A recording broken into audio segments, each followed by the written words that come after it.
Hello everyone and welcome to the IFST Spring Conference webinar series, The Appliance of Food Science. My name is Helen Munday. I am President of the Institute of Food Science and Technology. Throughout this series, we will be showcasing the very best in food science and, in particular, its application through the very latest in technologies. We will be celebrating the hugely positive contribution food science and technology makes in ensuring the food sector continues to deliver.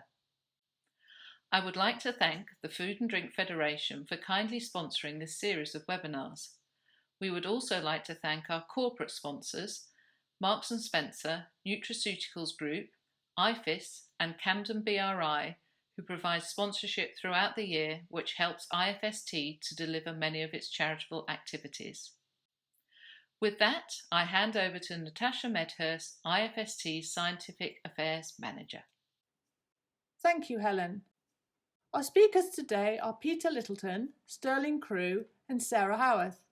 They're all active members of IFST's Food Safety Group, with Sterling as the chair.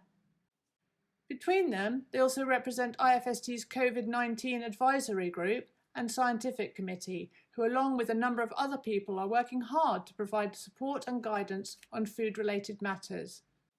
For more information on their biographies, please look on our website.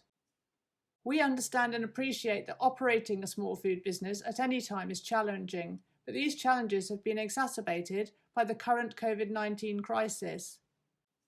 Today we will focus on the latest guidance on hygiene, reopening restaurants and labelling regulations for food service. So without further ado, I'll hand over to you, Peter. Thank you, Natasha, for that introduction. I'm currently Technical Director for a European supplier of detergents and disinfectants, and my job today is to condense the role that cleaning and disinfection can play in controlling this virus down to a few minutes. Let's start by getting to know our enemy. The SARS-CoV-2 virus is an enveloped virus, meaning that it has a layer surrounding its genetic material made mainly of fats and proteins. These proteins can project from the surface of the envelope and form the ability of the virus to lock on to receptors on cells in our lungs, leading to an infection. By disrupting this envelope, we can effectively remove the ability of the virus to bind to the receptor site on the cell wall. You could think of it as taking away the virus's key to the cell's lock. These are the protein spikes shown in this illustration. So in essence, if the virus cannot bind to the cell wall, it cannot enter, infect and reproduce, leading to the production of more viral particles. Hold this thought as we'll be returning to how this helps us in a moment or two. All of the research published so far has concluded that the SARS-CoV-2 virus is spread by person-to-person transmission and not through food. On this basis, normal cleaning and disinfection of food contact surfaces remains essential for bacterial pathogen control.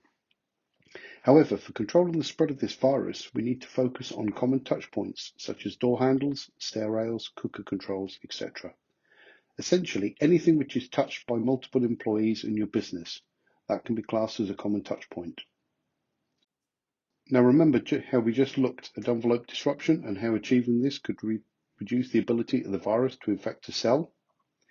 In practical terms, the use of a detergent to effectively clean will pull the envelope apart by either emulsifying the fats into solution or chemically altering them to make more soap, a process called saponification. This disruption of the envelope also removes the protein spikes, achieving this reduction in infectivity. So that's cleaning summarized. Now let's have a look at disinfection. Unlike bacteria, viruses do not grow outside of a living host and so are not affected by disinfectants in the same way. Fortunately, in this specific instance, the presence of the virus envelope once again comes to our aid. As you can see from this graphic, enveloped viruses present the least resilience to formulated disinfectant products. This is in part due to the biocidal active as well as the other components of the product which can help with disrupting the fat lipid layer as well as disrupting the proteins. All reputable disinfectants are tested against a common standard, in this case BS-EN 14476. Now, although this test regime doesn't yet include SARS-CoV-2 as it's too recent a discovery, Other similar enveloped viruses are included and often demonstrate the highest inactivation rate against testing. Current WHO guidelines list sodium hypochlorite, a bleach solution, peracetic acid or hydrogen peroxide as suitable in handling this virus. However, there are many other commercially available formulations which meet BS-EN 14476 and have been shown to be effective. Several of these products can be safer or easier to handle than those previously discussed, however they may require a slightly longer contact time. One benefit is that these products may also be non-rinse. If using bleach, then a rinse or wipe will almost certainly be necessary to avoid product contamination. The key is to look at the product efficacy claims and see if 14476 is there, and if so, that envelope viruses were included. Disinfectants can be applied via a number of methods, for example by spraying, wiping, or immersion into a solution. Care should be taken to ensure that surfaces are clean of debris, detergent residues from cleaning activities have been rinsed away, and that if the product has a strong smell or taint, then rinsing should take place. For additional information, then two excellent sources are the guide documents produced by Food Standards Scotland and by the Society of Food Hygiene and Technology.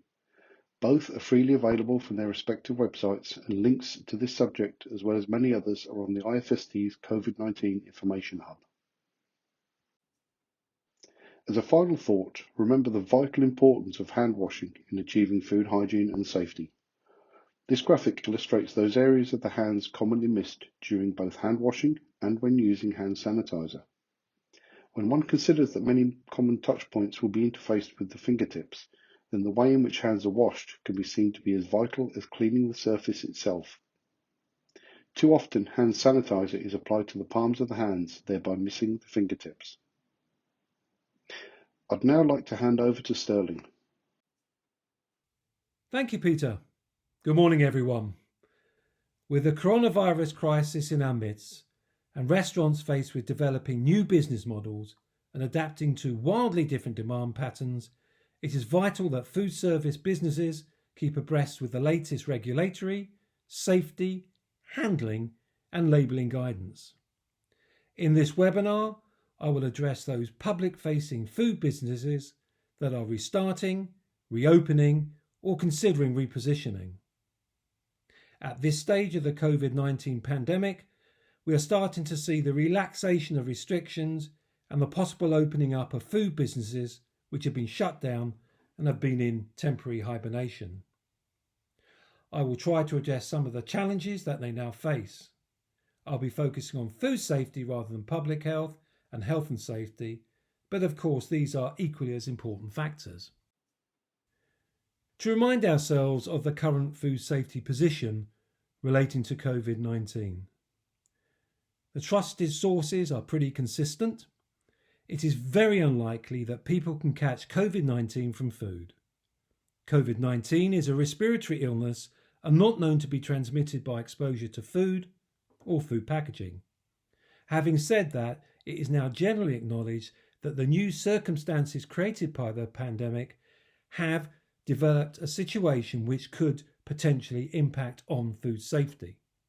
All businesses going through the restarting process will need to look at the management of COVID-19 decision-making, communication and implementation of standards and review of control measures.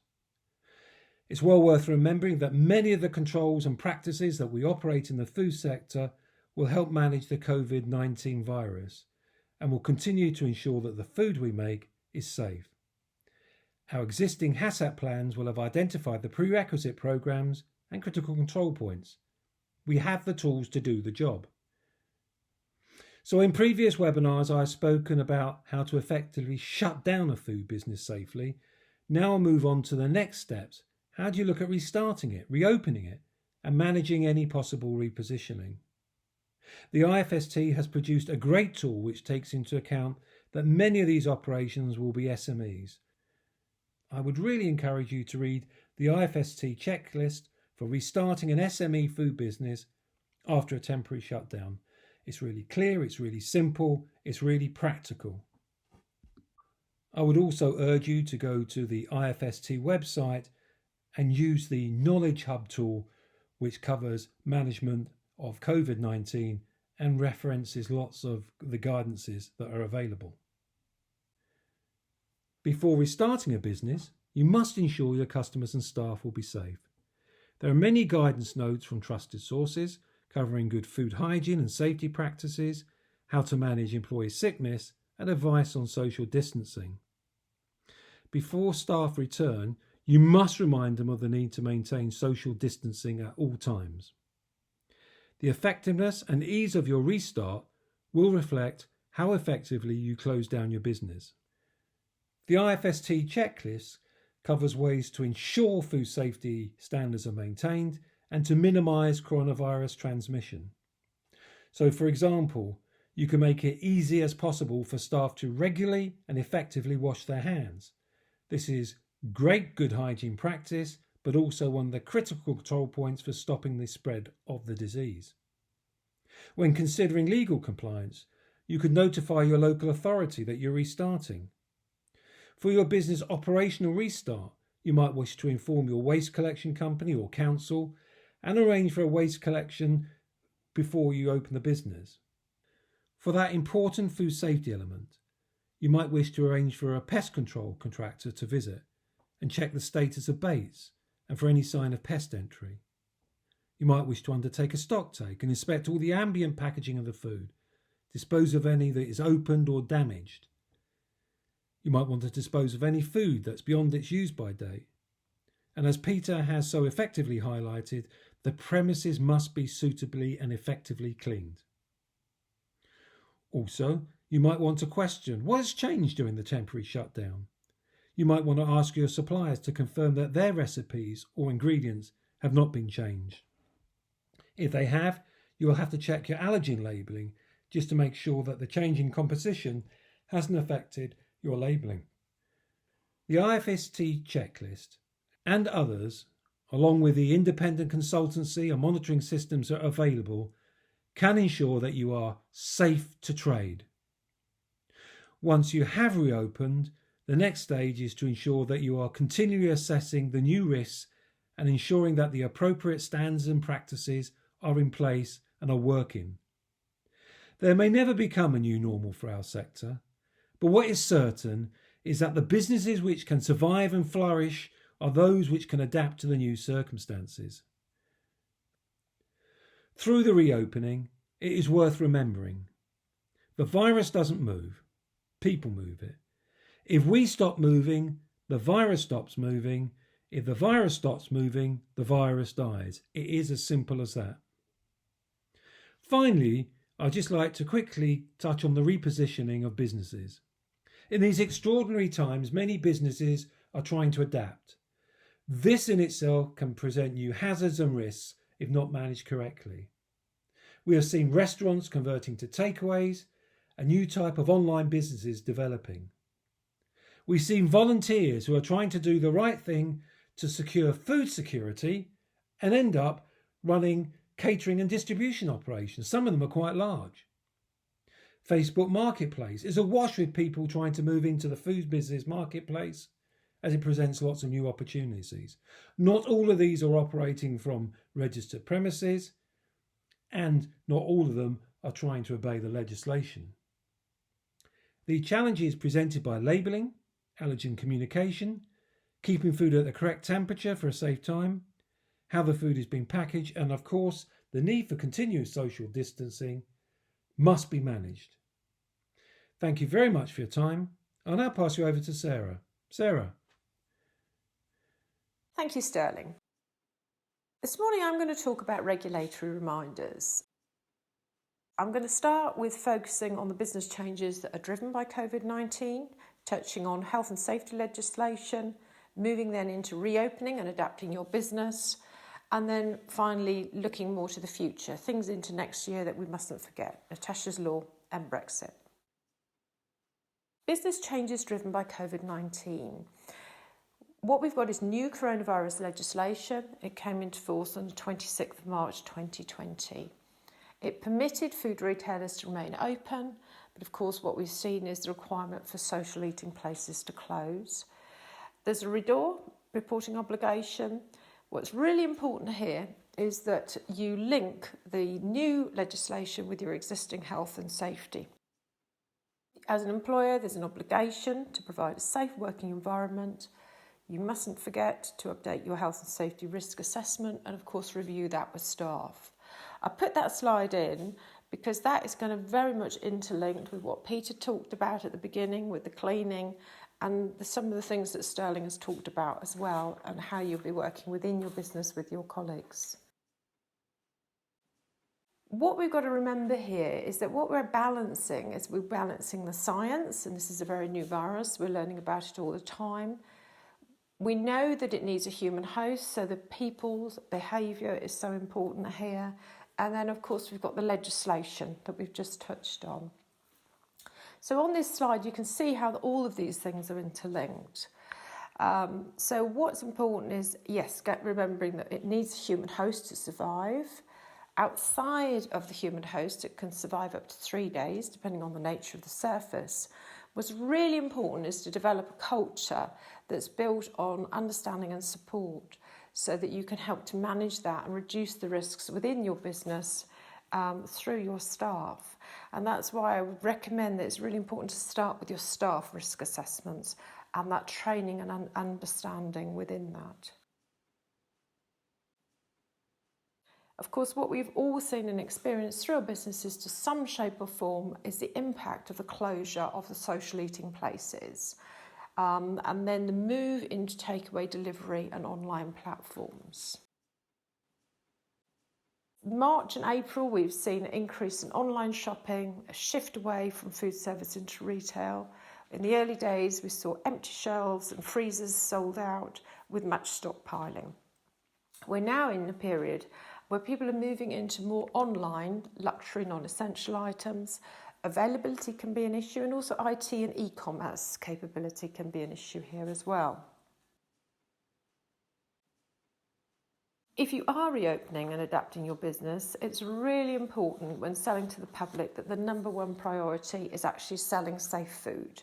And there's a framework of existing legislation which must be met. So on this slide, I've outlined some of those key pieces of legislation with very little headers underneath as to what that covers. So we mustn't forget that. We have got a lot of change, we've got a lot of pressures, but so key to remember.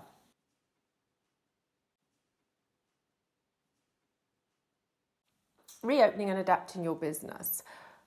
A good starting point is to say what's actually changed within your business, and using your extended HACCP team is probably a good team of people to start with, and of course make sure that you've got someone from a health and safety in there as well. Then we want to look at how that impacts our food safety system. Also consider any new legislation which may apply if we've moved into different food groups, food categories, etc. And we touch on that in a minute, because it's really important to make sure that you've still got a current up-to-date system and that it's proportionate to the risk that you've got, and that you've got due diligence cover for your business. The diagram on the right just shows that interlink between food safety, regulatory and quality, with some headers which hopefully may make you kind of think, some little prompters alongside the checklist that Sterling talked about of things that might have changed in your business, not to be overlooked. If you're new to home delivery and takeaway, and we've seen a lot of sort of pop-up businesses happening, it's really important that the business is registered. If you're making a change to your business, again, update your registration. Don't forget to do that. If you happen to be moving into high risk, high care, meat, fish, egg, dairy products, you may well need approval by your local authority before you start marketing and selling to the public, so don't overlook that. On this slide, what you can see is a registration form, and there's also a link for a change application as well.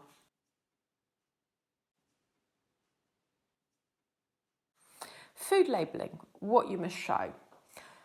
If you're selling loose and pre-packed for direct sale to customers, what you must show on the label, you must provide the customers with the name of the food, the ingredients, certain warnings, food additives, allergens, which may currently be provided verbally or in writing.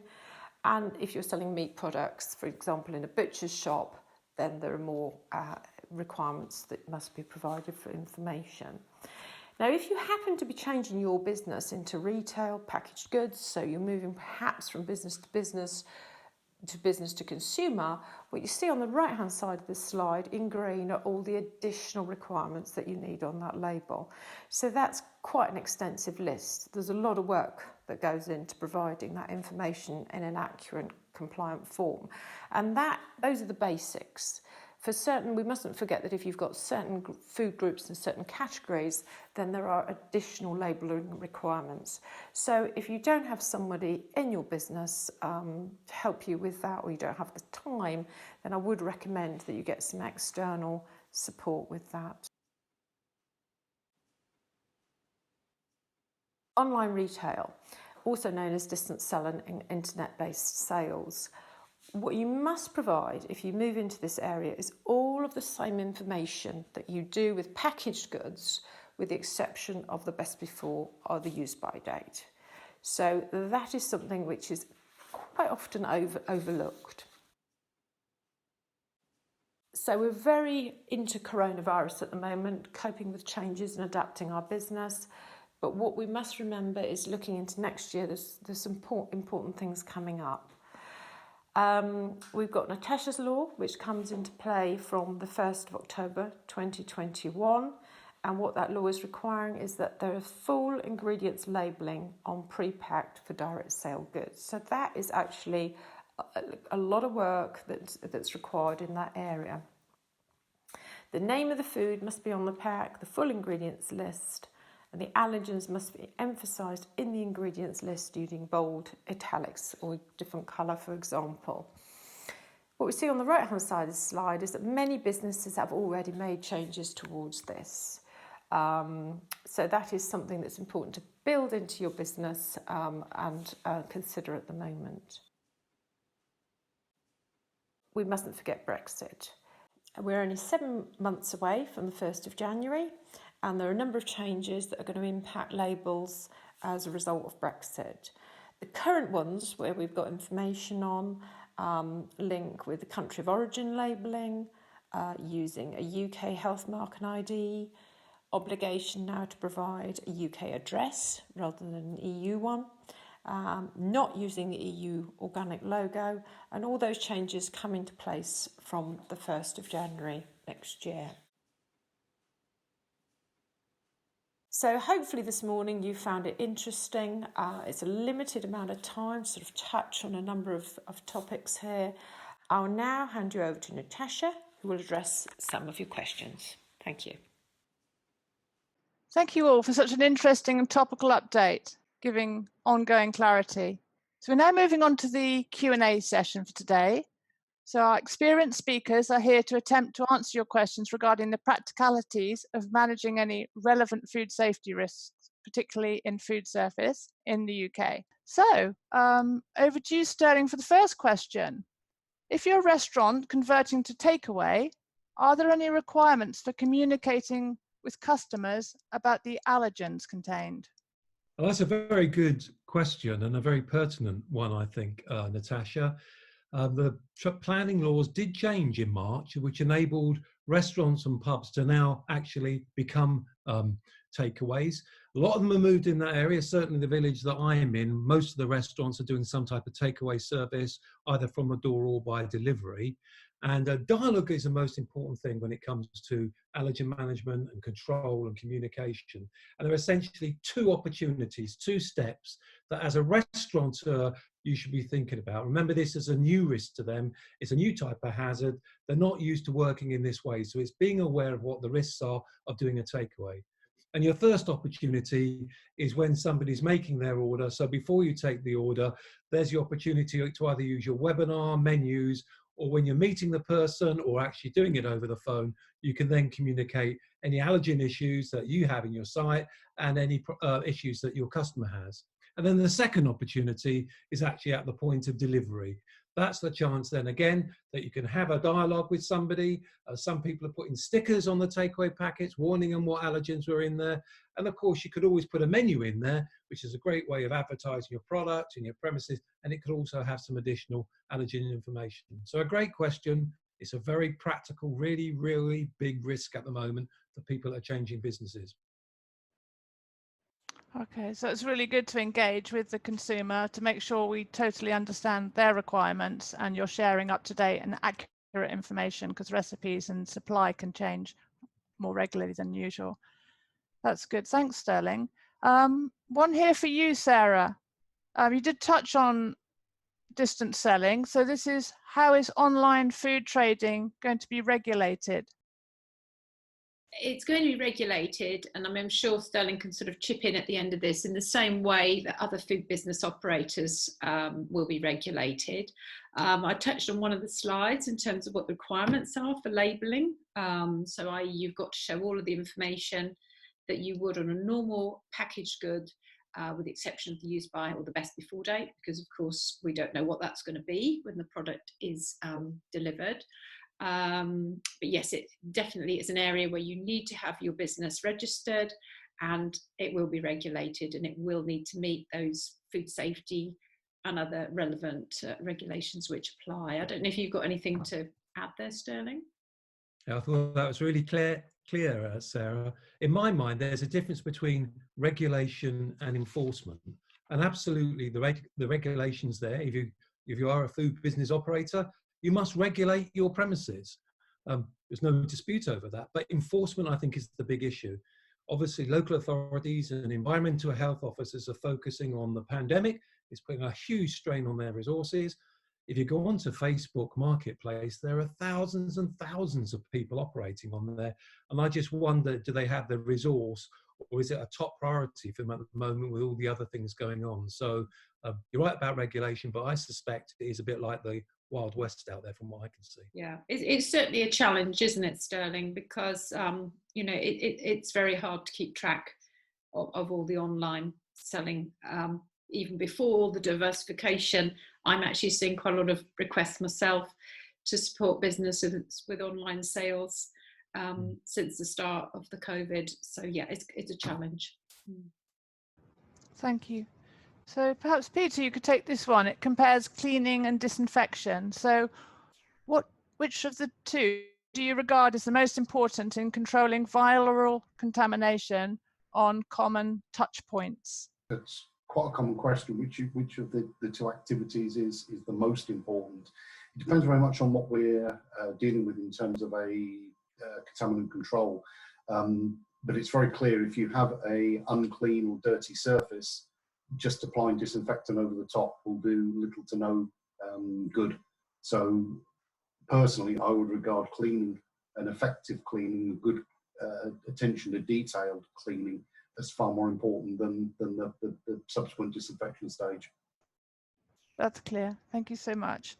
So this question is about face coverings. So perhaps, Sterling, you'd be able to answer this one. So somebody's asked about face coverings, and specifically use that term as opposed to masks. They're including visors. And they're saying when chefs and cooks are preparing food, they're quite often wearing coverings, and that's even highlighted in a TV advert. But their concern is in hot kitchens, specifically during this season we've got hot weather, whether this is going to cause extra problems of face-to-hand contact that could exacerbate the problem. Very good observation there. I've noticed that the dialogue coming out from the government has changed from face masks to face coverings now. And I think people are recognising that there is a difference between PPE, which is to do with occupational protection, and then other forms of covering your face. We are starting to see it appear in restaurants. I mean, of course, if somebody has been advised to use a face covering outside, why would they then take it off when they go into the workplace? There is that kind of contradiction there about, I should be wearing it outside but not inside. And you're absolutely right.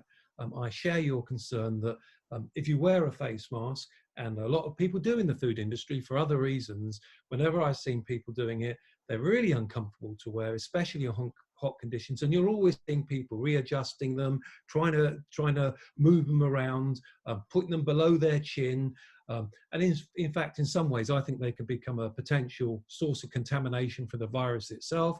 And also, as we know, Staphylococcus aureus, it's in our bodies. It's normal to find it around the nasal passages and the mouth. And I'm sure that hand-mouth contact between touching your mouth and nose as you're adjusting your face mask and then going on and touching food surfaces of food is a really dangerous thing. So I've got a lot of empathy with the thoughts behind that question. That's a very practical question. So it's more around hand washing, managing that aspect, and good hygiene generally, which I think in all these webinars we've been saying, carry on doing the good work people are doing, don't change their habits or change their behaviours because of this. So just linking to that one, Sterling, if you don't mind, is about the practicalities of actually social distancing in restaurants and cafes when they become open, such as putting shields or screens between tables or reducing the number of people, which some countries have already started doing. That is a kind of really wide question. We could probably have a whole conference on that one, Natasha. But there are some practical, great practices that have been adopted. There are a lot of guidelines that are available from trade bodies, from independent companies, and the Food Standards Agency has got some indications as well. And I think it's really going to what you think good practice looks like, but it is really difficult. You do see people moving tables around to make sure you've got that 2 meters. You do see people actually taking some of the tables out, so they've got less people coming in. You've seen screens, you've seen people putting more sanitizer stations around the restaurant. So there are a lot of practical things you can do, but it is a challenge. I think my biggest concern, Natasha, is that if a food business like a restaurant has to have half the number of customers in there for safe distancing, safe social distancing, I wonder if it makes them financially viable. I mean, it's almost, is it more economic for them to keep the restaurant closed than to open it up and only have half the money coming in, but with the existing overheads? A great challenge, and I think Sarah says there are a lot of consultants out there who can help you and give you advice, especially if you're a small business. Yeah, so that very much depends on the exact setup, the frequency of consumers or customers, and the local environment, I suppose. And it's the same for takeaways as well, Natasha. I mean, people are queuing up outside a takeaway. I mean, you still have to do social distancing there. It's about, keeping people 2 meters apart, putting markers in the takeaway and out in the street where people are gathering, and making sure that we're keeping that social distancing for takeaways as well.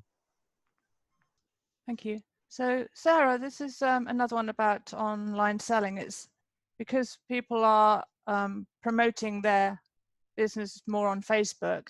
How can we be sure that they're actually approved for sale to the public? Probably the easiest way to do that is, it's quite easy to go online and go to the FSA, just Google in food hygiene ratings, FSA, and I think on one of Sterling's slides we saw the and I'm sure people watching, and certainly in the UK, will have seen the rating 1 to 5 and the sort of green sticker that's often displayed. So what you can do is you can go online, you can get into the food hygiene rating. I think there's also an app as well that you can download on your phone, and then you can actually put in the business that you're specifically looking for, or you can do it by area. You can do a search by area. So if you live somewhere and you want to find somewhere local, you can look that up. I mean, I find it quite sort of fun, particularly when I'm training and perhaps I'm doing some audits and I want to explain to staff why I'm doing it. And I had great delight when I did it recently, and somebody's favourite chicken takeaway popped up and it had a rating of 1. So the person that I was actually auditing said to me, well, what do you think about that? And I'm like, okay. So we had it kind of brings it a bit more to home in terms of what the audit's about, why you're actually doing it, what you're trying to achieve.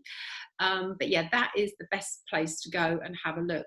You can also see on that the date of the last audit, because as Sterling touched on, the enforcement officers are kind of overwhelmed.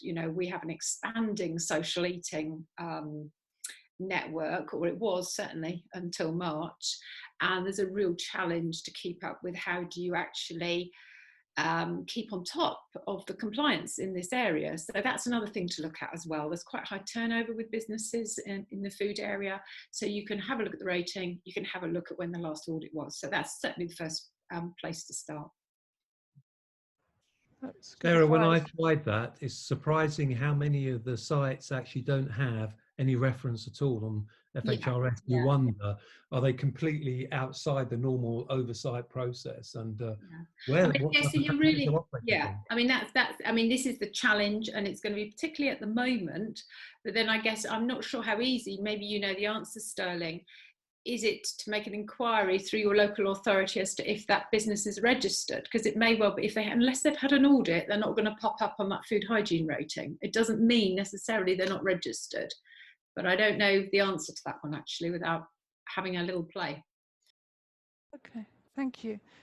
So I'm going to group a few questions here, if I may, Peter, because they're all about similar end results, but different mechanisms of achieving those. So the first one is about the more widely available sources of ozone treatment, so more equipment being available for that to offer disinfection to workplaces.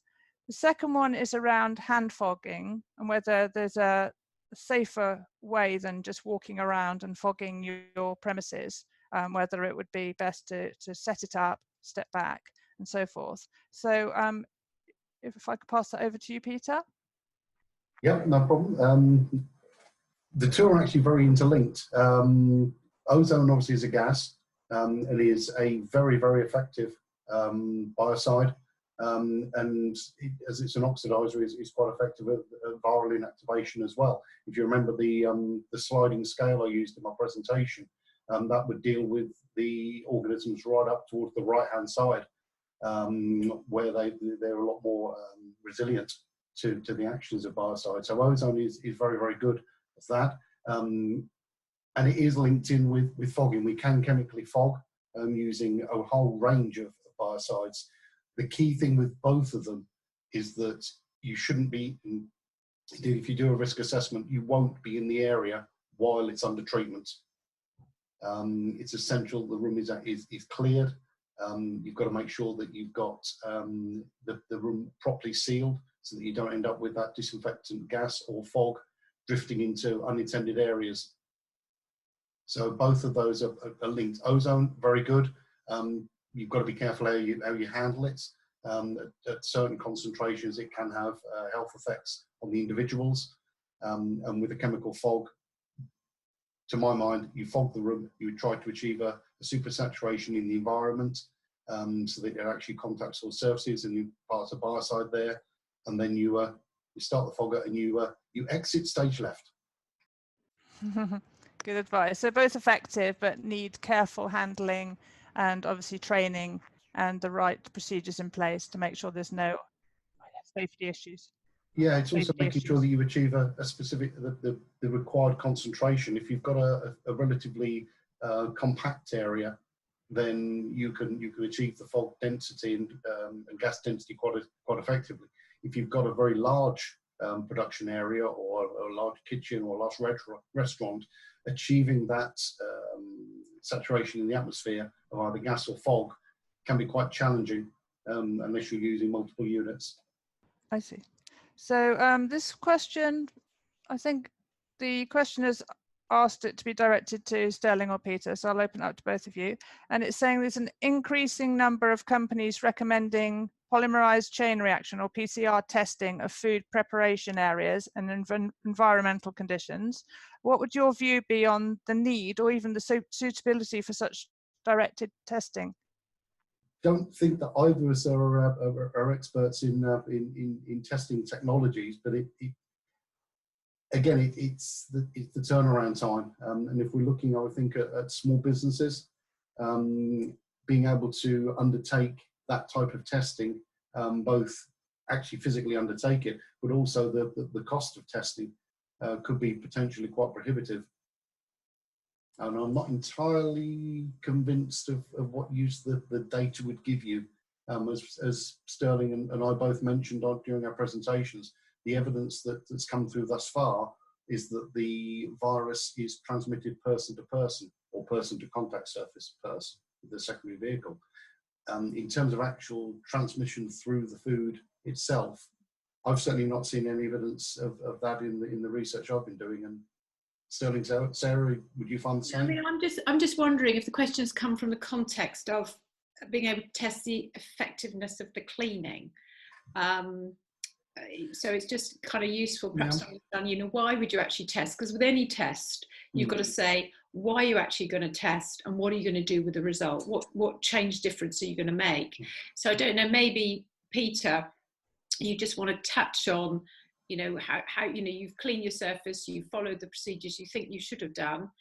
You know, is there a way of checking that it is actually clean? What would you recommend?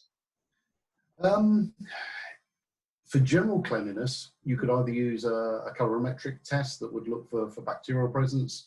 We've all got very used to using ATP. Well, ATP will enable us to pick up food residues or bacteria, but it's not necessarily going to enable us to pick up viruses, because obviously they're not living organisms, as we said. They require a living host to replicate.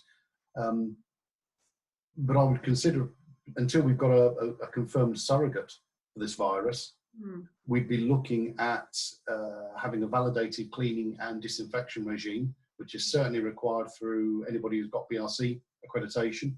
And even with Safer Food, Better Business, it talks about having effective cleaning and disinfection sort of procedures in place. It's about looking at the products you're using, and if viral contamination on common touch points is a particular concern, then looking at one of the effective actives and something that's been tested against 14476 is a really good place to start. So do a good clean, as you say, Natasha, using your existing cleaning regimes, don't change those, and then either use a standard disinfection or use a disinfectant that's also accredited against 14476. Peter, I think that's the advantage, Peter, isn't it? Is that as a sector, we're used to doing this. We're used to deep cleaning for other reasons. We're used to testing it and validating it to make sure our cleaning procedures are okay. I mean, there's other industries that don't do that level of cleaning and validation and verification that I think are struggling. I mean, you're always giving us advice on ways of testing and assessing how effective your cleaning process is. Just a last point on that, Peter. I mean, if a business is using ATP testing to sort of perhaps verify that the cleaning has been effective, do we know, I don't know that we do, you know, what confidence can we have that we've actually effectively cleaned and got rid of the COVID contamination? An analogy would be to go to your local supermarket, maintaining social distances, and determine the number of apples by counting the number of pears. Okay, there's no real there's not really a correlation, because we're not with ATP. We're looking for the cellular fuel source of living organisms. As we already said, viruses aren't. So we're working very much by almost an extension.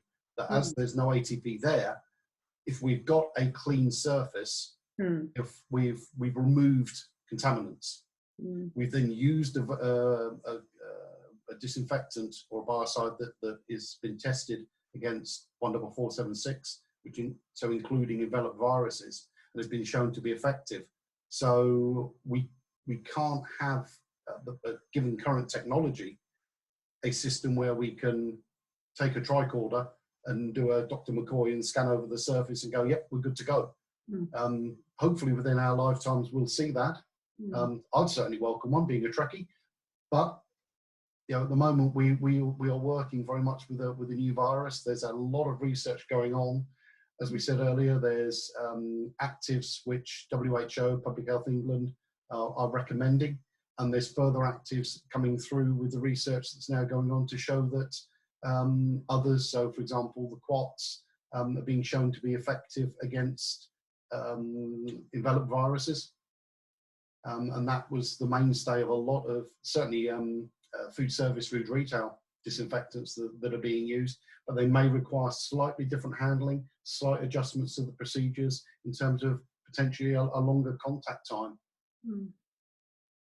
Okay, so I'd just like to chip in, if I may, because I've got a recommendation from a member of our scientific committee saying don't use PCR because it can't distinguish between the live, or can't tell live from disinfected RNA. So hopefully that clarifies that. It's a bit like using PCR to look for allergens. Just because you've got the DNA of an allergen there doesn't mean you've necessarily got the allergenic protein. To summarize what we've discussed, as the person also asked the question said, it might be a very expensive and time-consuming exercise that's really quite difficult to justify. So that was worth to go through those motions. To pick up on Sterling's point about adjustment of the procedures, a lot of businesses will have a human bodily fluids procedure and potentially a kit in place. And the whole point of that normally is to ensure that you've dealt with any sort of vomiting or bleeding, which would require a step up in disinfection and handling rather than the standard spray, wipe and away. Okay, so the last point on PCR also from our scientific committee is that you potentially get false positives, or it's mixed up, because it measures the RNA, so it might be actually picking up that of inactive virus. I think the bigger issue is if I go into my local takeaway restaurant and say, how are you using PCR? They wouldn't have a clue what I'm talking about. And for most small businesses, this is great for big groups and large manufacturers, maybe large catering operations, but these obviously facilities aren't available to the vast majority of restaurants and takeaways in this country. Sure, but we do have a cross section of people joining, so it was really worthwhile, and thank you to all of you who've contributed on that particular point. So I'd like to move on to, again, a grouping of various questions that have come in, very much around the transmission. And this question's about whether it could be transmitted through water, through contaminated food, or even through cardboard packaging, if we're thinking about the takeaway and the more portable food opportunities. So would that be one for you, perhaps, Sterling? Yeah, I think we have to look at where the real risks are. And we have to keep reminding ourselves that this is largely a respiratory disease. It is not transmitted by food, and it doesn't appear to be transmitted by packaging, whatever nature that packaging is. And that's been borne out of previous outbreaks of similar coronaviruses like SARS and some of the great work that's been conducted in the New England Journal, which has looked about transmission through aerosols and looking through transmission through surfaces. So we need to focus on the things that are really going to cause the transmission. And I think perhaps one of the big questions is on droplets then. And I see a couple of people have asked the questions about how significant is air conditioning and air changes in small restaurants and takeaways. And then again, we have to remind ourselves that this is a novel virus and we're still gathering work. But I see that the CDC have just published a paper looking at an outbreak in a restaurant in China, large outbreak, and they were looking at droplet transmission, they were looking at the air conditioning, and the big thing that came out of that was in a restaurant is it's the direction of the flow of the air they thought was critical. And then there's been other work that's come out about talking about what type of air change you'd be looking for, either in a kitchen or in a service area, to make sure that the virus isn't in the air and it isn't being spread that way. That's a principal way of contaminating people is through respiratory droplets.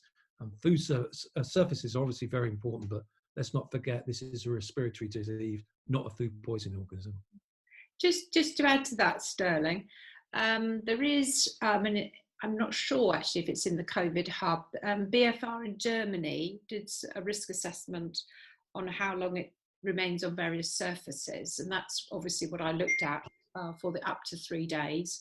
Obviously that kind of interlinks a lot with what you presented, Peter, in your cleaning, because the surface cleaning and the relationship and how long it actually stays there is a sort of key part of that in that risk of management.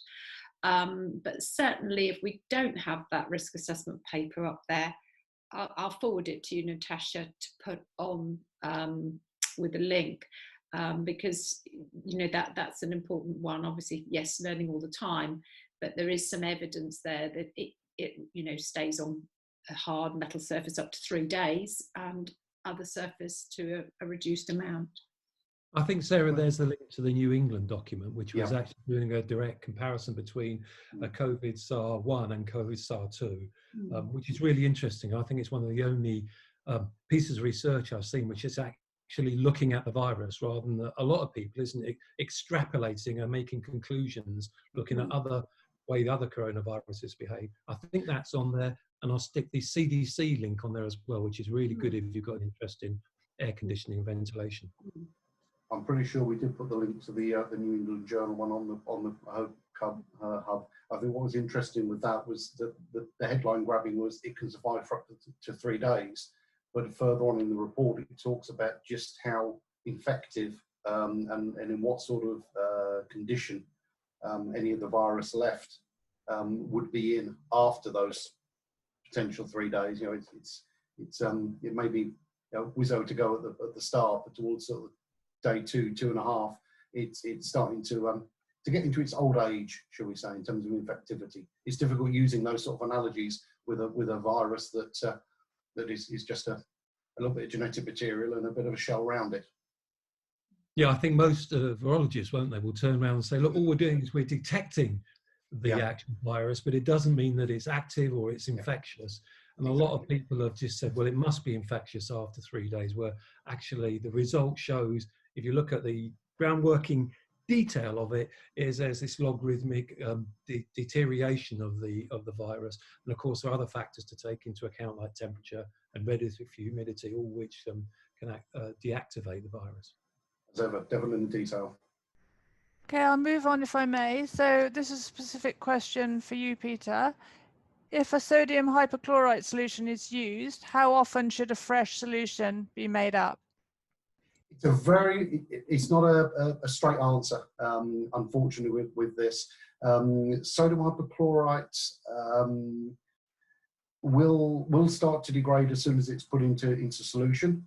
How quickly that happens and the effective ppm that's left behind will depend on temperature, exposure to daylight, to UV, and even the level of bacteria or organic debris, suspended solids in the water that's used to make up. Because it's one of the things that as chemists we fail at is developing a biocide with a GPS and an outboard motor. So we can't get it to target directly the bacteria. It will interact with any organic material it finds. So sodium hypochlorite solution, I've seen efficacy degrade within 24 hours to the point where it's pointless having it. I've also seen situations where within a warm environment, within a case of 4 to 6 hours, the efficacy has dropped. The thing with chlorine-based disinfectants really is to make them up fresh when you need them, rather than trying to store them. But we're not going to get into a chlorate discussion at this point because that's another one we're dealing with in the background. It's quite in-depth, yeah. So thanks for that. We're also conscious of time. So somebody else has asked about brands of disinfectants. We're certainly not going to promote individual brands. We're definitely non-commercial organisations. I'm afraid we won't be able to go into that in any more detail. But there's another question more about the application of any kind of disinfectant, whether just simply spraying would be sufficient or whether it needs to be rubbed or scrubbed on. Rubbing and scrubbing for cleaning. For disinfecting a cleaned surface, we've not seen any evidence, particularly that introducing shear forces by rubbing and scrubbing enhances the activity of that disinfectant at all. Of course, if you're using a pre-impregnated wipe, whether it be an alcohol or another active type wipe, then that physical activity, that rubbing and scrubbing action does introduce the shear forces, so helping to take any debris and any contaminants off of the surface. So removing the soil and guaranteeing a clean surface. Yes. That sounds sensible. Good. Okay. Well, thank you all for that. I'm just going to ask you, you'll have seen the Q&As coming up, or the Qs coming up during the course of this session. So if you've got any specific ones you wanted to focus on, I may have missed because there is quite a few. Sarah, have you spotted any you'd like to go through? or mention now? I've been focusing on, because it's been so interesting, the questions that have been asked so far, I've been focusing on and listening to what Peter and Sterling have been saying. So yeah. I don't know, Natasha, you're doing such a good job there. If there's anything pops out, just throw it over. But I can't say I've spotted anything in particular. Oh, that's good. Thanks for saying that, Sarah. So I'll move over to Sterling because he's got beady eyes. Just to say what these sessions are about, Natasha, it is a two-way conversation. That we don't describe ourselves as experts and know the answer for everything, but what we can do is try to signpost people to where the answers are. And more importantly, all these questions go into the COVID advisory team, and well, they're being worked on, and they are informing the IFST of members' concerns. So fantastic questions from people, really great. Okay, thank you. Anything from you, Peter? Last minute add? There's quite a few there about types of disinfectants and the best one against particularly COVID-19. Nothing's really been tested against the specific SARS-CoV-2 yet, as Sterling says. We are sort of actively looking for a surrogate. It is a case of, as I said earlier, looking at the accreditation your disinfectant's got, 14476, which as long as it includes enveloped viruses, then you should be good to go with that. So in terms of the question about specific brands, no specific brand is more advanced than the other. We're all, as formulators, using very similar, if not exactly the same actives. There's only certain actives we can use under BPR. So it's a case of looking at the product you've got, looking on the data sheet, and if it says 14476 for enveloped viruses, you've got a suitable and sufficient product there, providing it's used correctly, of course. Thank you. We've had a few mentions of the COVID hub, so everybody will be more aware of that. And there's a specific section for small and medium enterprises, or SMEs, on that webpage. There are various links of information, and the Chill Food Association have their guidance, for instance, on minimization of chloride arising from hypochlorite solutions. That's really specific to this topic today.